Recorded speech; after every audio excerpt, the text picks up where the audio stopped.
দেখেন কি করতেছে এই মহিলা কি বলে আপনারা সবাই শুনে যাবেন। 14 তলা বিল্ডিং দিছে 5টা, সব গরিব মানুষগুলো থাকে।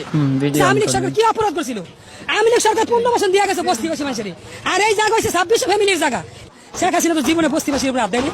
শেখ হাসিনা বস্তিবাসীর জায়গা দিয়ে দিছে থাকার জন্য। 17 বছর ভালো ছিলাম, 17 বছর ভালো ছিলাম, হাসিনাই গরিবের পেটে লাথি দেয় নাই। কি সরকার আনলাম? কি সরকার? নিজেরা ভোট দিয়ে আনছি, এটা নিজেরা ভোট দিয়ে আনছি, এটা কি সরকার? আমি আধা ঘন্টা টাইম দিচ্ছি ভাই, আমার সারা জীবন চলতে হবে।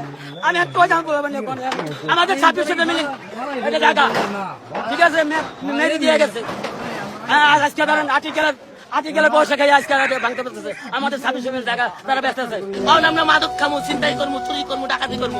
আমরা যারা ভোট দিয়ে উঠাইলাম, এরা তো সরকার বানালাম, কারণ নাকি আগের সরকারি তো আমাকে ভালো ছিল, অনেক ভালো ছিল। আমরা আগে কর্ম করে খাইতে পারতাম, কোনো মাদক ছিল না। এখন মাদক বাড়ছে, আরো অনেক মাদক বাড়ছে, চুরি বাড়ছে, চিন্তাই বাড়ছে, রাজধানী বাড়ছে, মানুষের সন্তান ঘরে ঘরে